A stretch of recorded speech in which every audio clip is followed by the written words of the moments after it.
Ravel, ambitious, but brilliant! I don't believe it! I swear I do not believe it! And they are back on terms!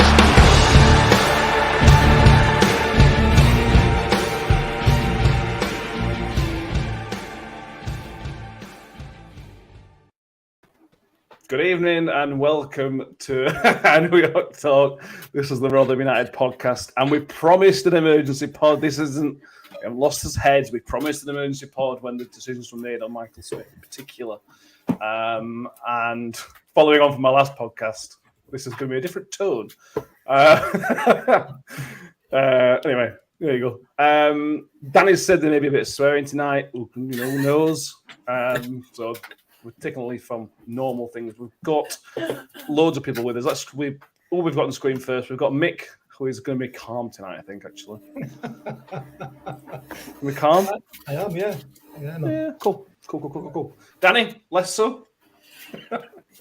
I mean, it's never nice just to get home from work and your phone starts exploding and it's like, oh, no. Yes. And well, you had a lovely day out today, I understand, ruined this evening.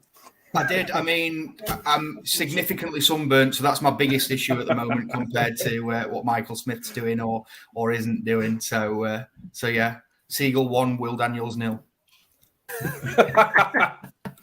Absolutely. So I know for a fact there'll be lots of Wednesday fans, so just click that subscribe button while you're here. I might as well make use of you while you're attending this episode. So, Kerry Louise, we set up a swear box. We set up a swear box around the hospice. No. So if you've missed the news, it's been reported by the Advertiser and Radio Sheffield and a few others that Michael Smith and Michael Hickey have turned down the bids, or we've withdrawn our offer because we couldn't match their terms or something along the lines of. And it looks like they are going across the road. Still spotted by people from Rotherham, just they wear blue and white. This time. Nick, initial reactions. Yeah, I'm not disappointed. I have to be honest. I am not disappointed.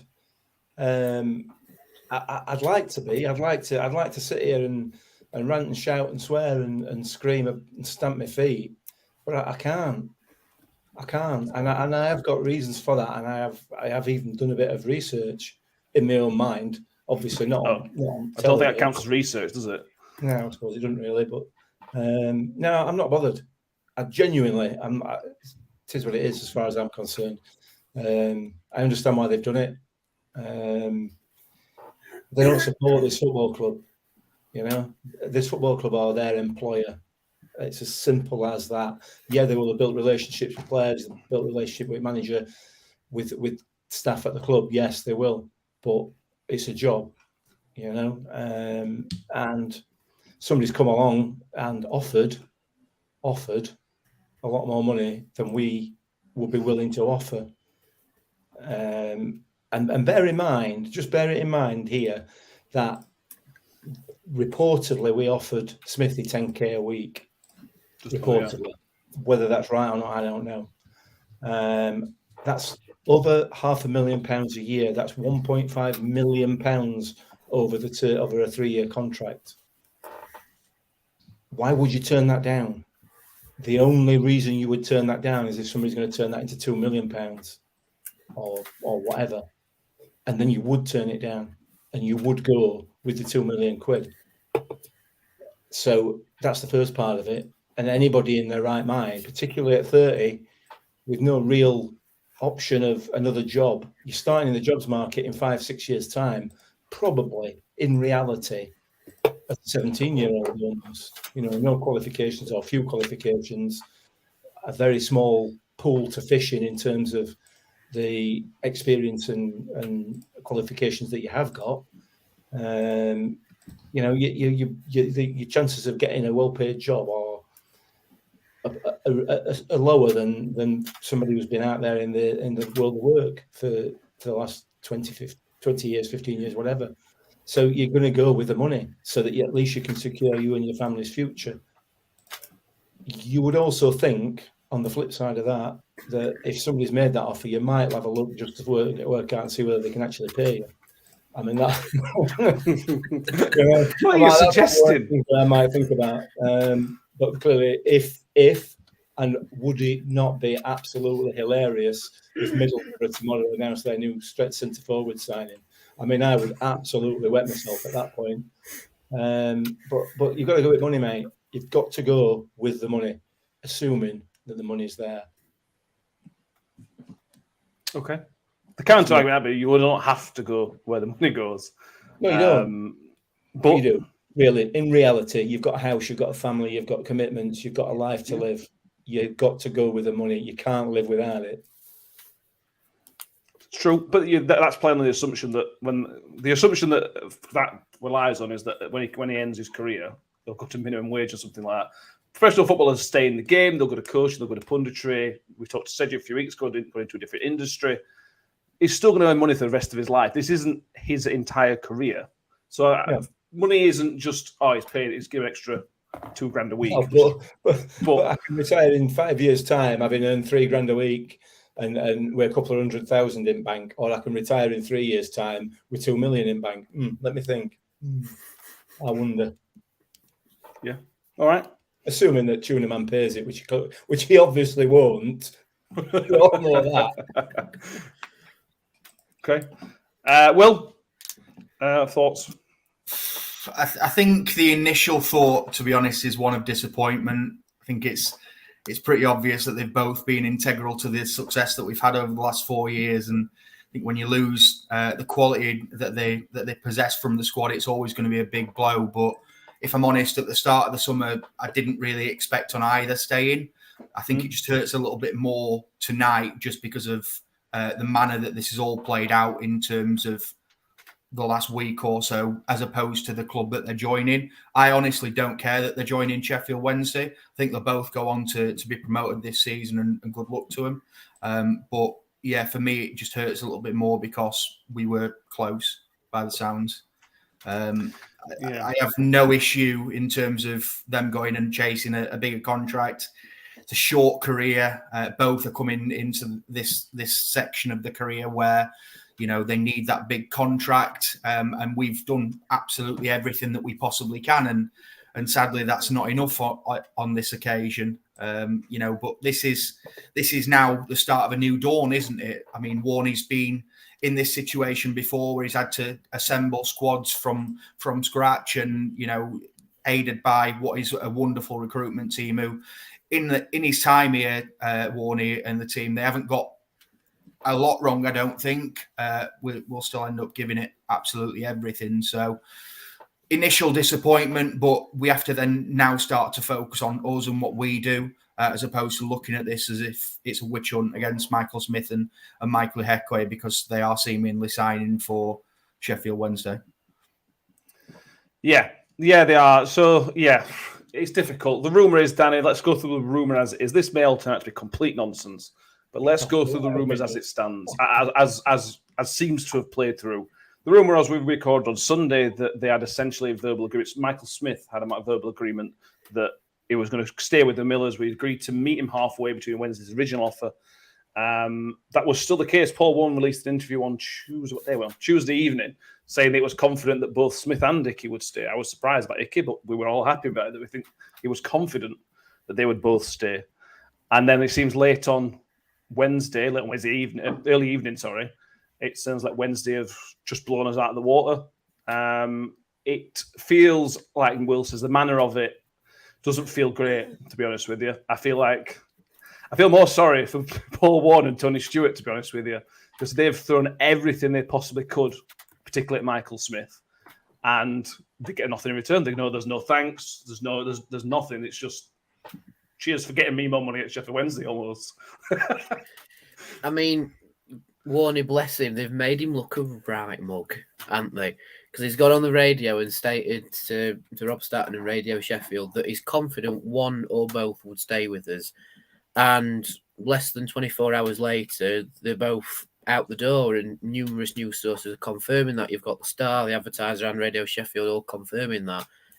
And yeah, I understand the whole thing of they've offered more money. They've obviously upped their offer from the original offer we tried to meet halfway with Michael Smith. And they've just blown us out the water. Where they found the money from, I'm not sure. But yeah, they've just blown us out the water with it. And like you say, Will, I'm a little bit indifferent that is Wednesday that they're going to, but it's the whole situation around it that leaves that bitter taste in the mouth. I think if Smith, for example, had gone to, I don't know, like say Middlesbrough or Hull, 2 clubs that were interested in him, it would have been different because, they were always in the running, sort of say, but Sheff Wednesday sort of appeared late on, blown it out the water and turned the heads effectively. And the unfortunate thing is that because we've given Smith the chance to re-sign for us and kept the offer on the table, and it's also been dragged out to that extent, it may have put back our recruitment by 2 or 3 weeks as well, which doesn't quite sit right knowing that's happened, if that makes sense.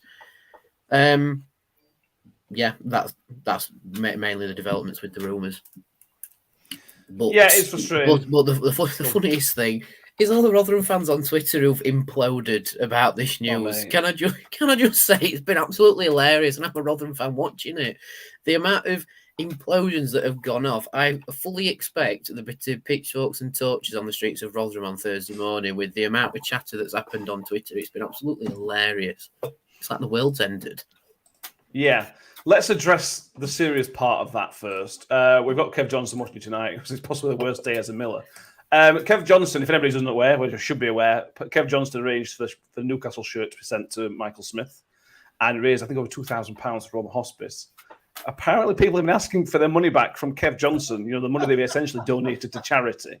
I mean, come on, guys, come on. Seriously, get a grip.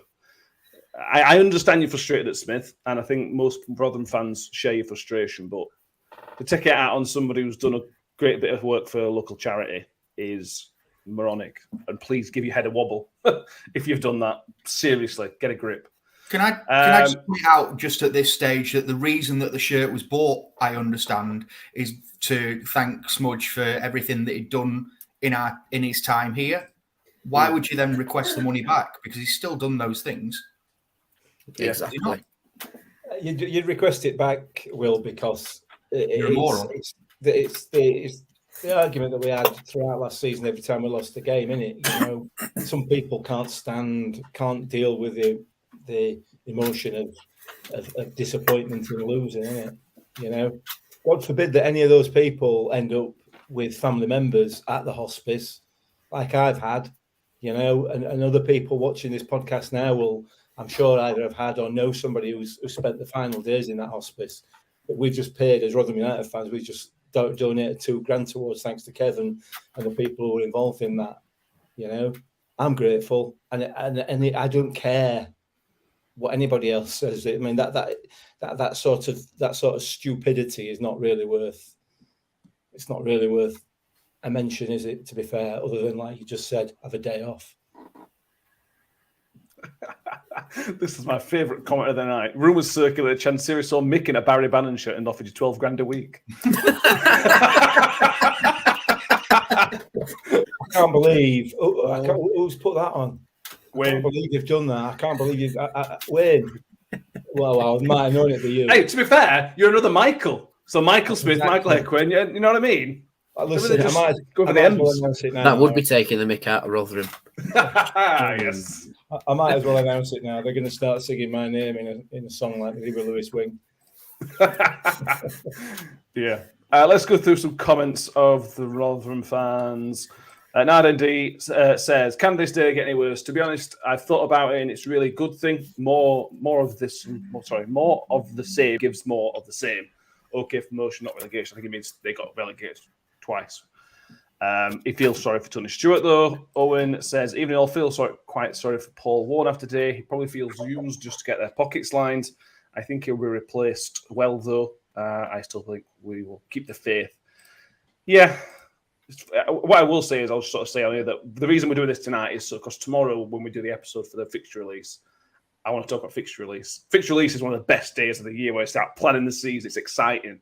And I didn't really want this to sort of take over from there. So that's where we are where we are. Mark Gamble's Evening Folks is going full Obi-Wan Kenobi. He said, his quote was, "It was said that you would destroy the pigs, not join them." You were the chosen one. Yeah. And Luke says, at the end of the day, they are miles bigger than us, and they'll be up there. Yeah. He's got a point. He's got a point. Yeah. Massive. Don't forget. Yeah. And this appears to be a lot of the grumble post with Mark Gamble's again. Don't hold it against Smith or Ricky, but what sticks in the craw is drawing one on the situation where he goes on the radio and indicates one or both are staying and made him both look like an idiot. Yeah, that's the thing that really sticks, Mick. Michael Smith talked in an interview post-season about respecting the club, and I'm certain he still does respect the club. I'm sure he does. I'm certain he respects Paul Warne and Tony Stewart. But the way it's been handled, I can't imagine how the club, everybody at the club, even the media guys, they've got to somehow deal with this. Imagine trying to announce a new signing now, and this is the stuff they've got to battle through. It's just crap. I don't know, mate. I don't know. I mean, we don't know what's gone off in the background, do we? We don't know what the club knows, what they don't know. I accept that Warney obviously indicated on the radio the other day, just a couple of days ago, that he felt that things were going well and that they both re-signed. But Warney's not in charge of this, and neither of the players, to be fair. The agents will be in charge of it, won't they? And don't forget, they've got to take their cut out of this, whatever grand a week they've been offered, or signing on fees or whatever. So, the agents will be involved in that as well. So, it is what it is. It is what it is. The bottom line is, both Icky and Smithy, with the greatest respect to them, and I would not call them, I will not call them for following the money and for what they've done for us. I won't call them for either of those things.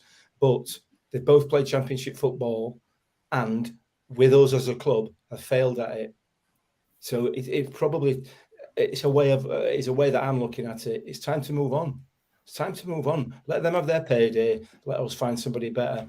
The thing to bear in mind as well is, who else is going to get a tune out of Smithy other than Paul Warne? That's the big question. That is a big question.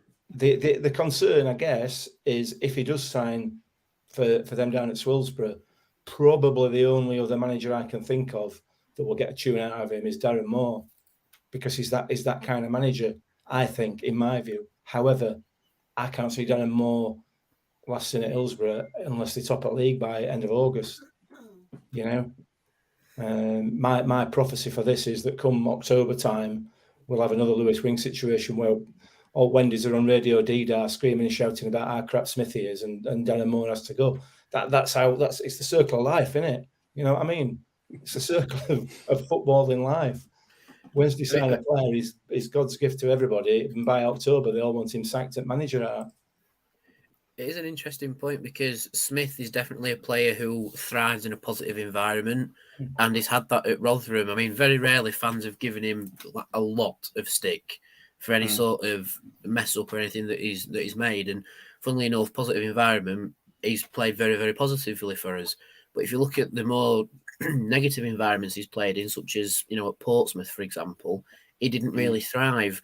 And if he makes a few mistakes at Wednesday and the fans get on his back, could that situation happen again? Don't completely rule it out. You never know. Yeah. Listen, mate, if you're into double figures by October, they'll be on his back. I'm telling you now. Well, they will. Listen, I'm not trying to be smart. I'm not trying to wind anybody up. This is just experience. We've seen it over the years. We know what happens. You know what I mean? So, whatever. Good luck. Good luck to them. I think the point that I would make on this is Darren Moore now, I know this is a Rotherham podcast, so I don't really want to talk about Wednesday, to be honest, but Darren Moore now is under huge pressure. He's been given everything that he needs to be able to get out of League One, and if he doesn't do that this season, he's gone. He'll be gone by October. Yeah, he will. Yeah.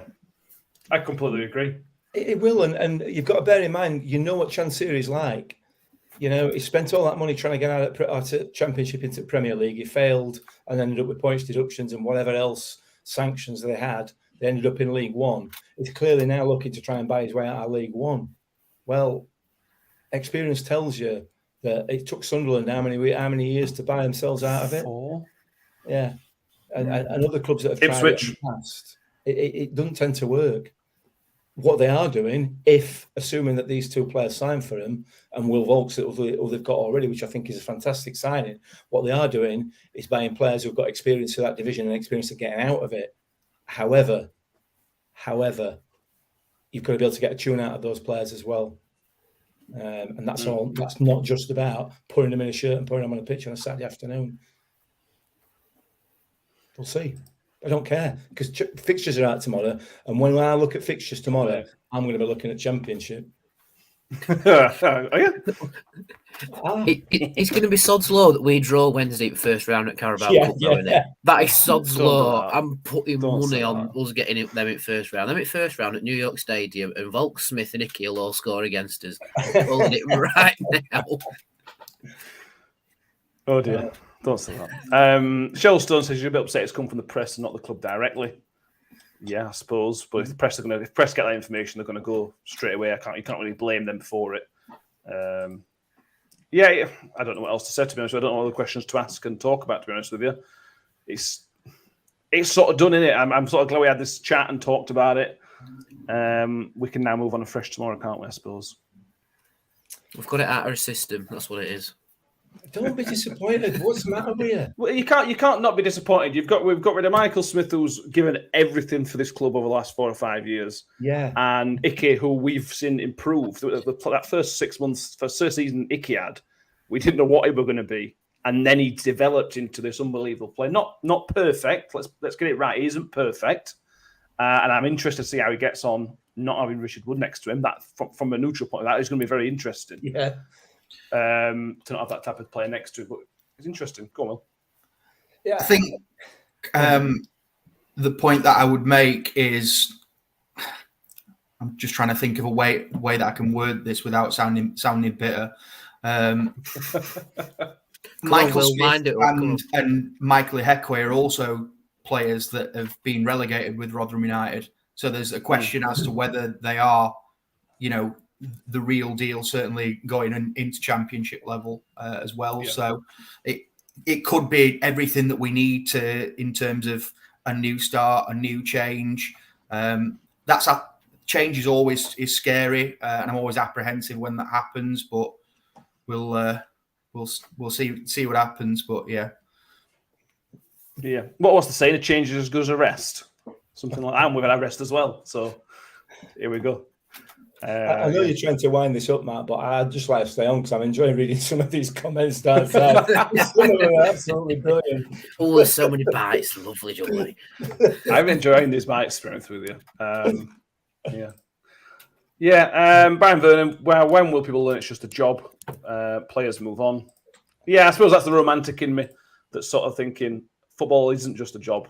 It's more than that. And it is difficult because football's all about emotions. You watch football because the emotions involved in it. And we grow to love these players because they represent our favourite badge, our favourite kits. So it is difficult. And I'm pretending not to be bothered. But I know he is bothered deep down inside. Matt, all right, if you want. Or whatever. Yeah. I'm cut up inside. I'm hurting. I'm desperate. Should we get that small violin out? No, it needs to be a big one, mate. I really am upset. The big violin. Yeah, definitely. Help me out, Will Roebuck says that he's an absolute legend. Smudge, anyone gives a stick is no Rotherham fan. I'm sure he's very grateful and appreciative of the fans. And that's a question, Danny, that, yes, what he's done has been amazing, but there's no doubting that this sort of taints it a little bit. In 10 years' time, are people going to remember in the Michael Smith that gave everything, or the Michael Smith that just left us for Sheffield Wednesday in League One? It's difficult to know now, but... Yeah, I mean, which manager was it who left us for Barnsley? Was it Mark Robbins who left Rotherham as manager to go Barnsley? And everyone hated him for a bit, but, we've all sort of let it go now. I think if Smith does go what I would say to he isn't remembered as fondly as he was because of that. I don't think anyway. I think that's definitely affected his legacy. I mean, the thing we can always remember about Michael Smith is that we took him from Bury's substitute bench and turned him into the player that he is right now. We can say that about Will Volks as well. We turned him into an international player before he went off to Cardiff. And with Michael Ihekwe, we improved him to no end. You know, that little loan that he had out to Accrington, he came back such a different player, and we improved him so much. That is our accolade to their career path now. And for me, it's like wherever they go, wherever they end up, we still have that bit in their history. Same with Kiefer Moore. We turned Kiefer Moore into a different player, got his big move, and now he's a Welsh international at a World Cup, probably starting in front of Gareth Bale. Like, we started that ball rolling. And yeah, it might leave a little bit of a black mark on it when you look back at his career path and say, "Ooh, he went from Rotherham to Sheff Wednesday." That's a bit controversial, but in 10 years' time, we'll probably forget about it. I think we'll have slept since then. Yeah, yeah. Like I said at the start, it's a good sign for what the club have tried to do. It shows that we're in business. Let's move on to a positive, Will. It shows we're in business. The money we've tried to offer Smith, and similarly to Michael Hickway, if we're not going to offer it to those guys, that money, not all in one go, will be available to whoever Paul wants to bring in. And I've no doubt Paul Moore will improve whoever he brings in again. Of course, I mean, the other side of offering Michael Smith 10 grand a week, I guess, is the impact that has on the rest of the squad. Because if you offer Michael Smith 10 grand a week, you've got the likes of Chidozie Ogbene, Ben Wiles, Dan Barlasser et al. That are, you know, all asking for more money, and that creates an issue in itself, doesn't it? So, to some extent, I'm sort of glad that it's happened. But you know, he is going to be. He's going to be a big. They're both going to be big losses, and we'll see what happens. What I would say is, with the way that this has all gone down, I think it should give Warney a massive fire in his belly. Certainly, the recruitment team would have had a plan for both of them not being here. So we'll carry on with that plan to recruit as we have been all summer, I would imagine. So yeah, lots going on. They all start pre-season this week as well. So lots of positives to come. I think we should be seeing some incomings very, very shortly. So fingers crossed, we should be talking about positive news soon. It's not the end of Rotherham United. Players come, players go. And that's what happens at every club. So fingers crossed, you know, when we get to 30th of July, we're in a really good place, and we're just going to give absolutely everything to the team and help them stay in Championship. Yeah. Phil Rollinson says, players come and go, Alfie go to etc. Time for a new hero. Yeah, it is. Yeah. I'm going to finish by not wishing luck to Smithy and Nicky because of where they're going. Are they going there yet? I wish them health. I hope they're happy. The family and happy. I seriously mean that. They've been great service to the club. But I hope your football club do terribly next season. we wish them well, but not their employers. Correct. Yeah, I hope you get paid. I suppose that's the most important thing. For the next 3 years of your contract, I hope they actually find the money to pay you. We just don't know. Anything else you want to add, any of you three? And then we'll do it all again tomorrow. All I'll say is that Wednesday seemed to be becoming Rotherham's B team because they've got Stockdale, who was a previous Rotherham player. They've got Jack Hunt, who was a previous Rotherham player, possibly Icky. They've got Will Volks, and they've got Michael Smith. That is an entire line of former Rotherham players in their lineup. I can see your tactic from a mile away, lads. You just want to sign the Rotherham team so you get out of League One. So, you know, fair play to you. You've got the right idea. We know how it's done. Just imagine how many clips of this is going to be on Twitter under the SWFC hashtag. Yeah, they're not obsessed though. We're completely irrelevant to them. Remember, just remember. I've not even thought about that, Matt. If I thought that through, I could have had some smart ass comments to make. I could have really wound it up. Never mind. I'm not interested. Just yeah. Hey, I don't know whether you're aware. And you'll probably mention this towards back in the podcast because I think the Championship fixtures are out tomorrow. The Championship or League One? I don't know about League One. I know the Championship fixtures are out tomorrow. Okay. Papa John's as well. The big Papa John's is out tomorrow, that's right. Yeah, I mean, that is a disappointment that we're not in that. Isn't it? Maybe that's why they've gone. They just want to try and retain the trophy. Well, yeah, maybe. Has it been done? I don't know. I don't know. Like I said, Wednesday fans, make yourself useful. Make sure you subscribe to the YouTube channel while you're here. I've enjoyed it. I don't know what. I don't think we've refrained from ranting, to be honest with you, for the most part. Mick, that's the most controlled I've ever seen you, rant-wise. Very proud. Step in the right direction. Listen, I've no to rant about, mate. I can't be that. Wait, what you can't see, he's got one of them really stress balls under the table, and he just keeps nipping down and squeezing that just to let some sort of relief out.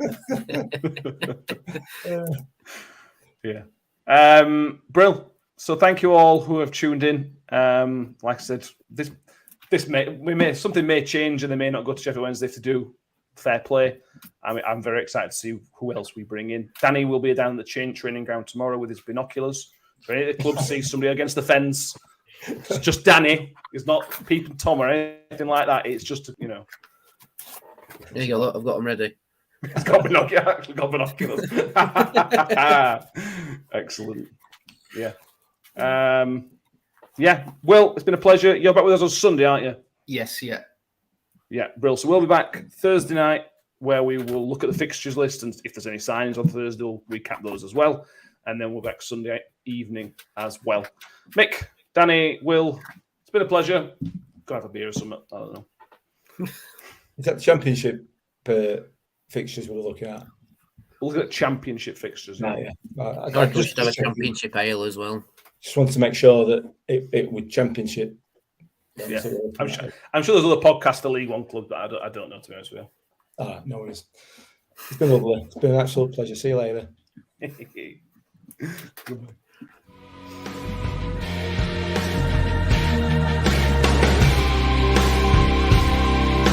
Freddie's on one-on-one. The Freddie Finney shoot container shot.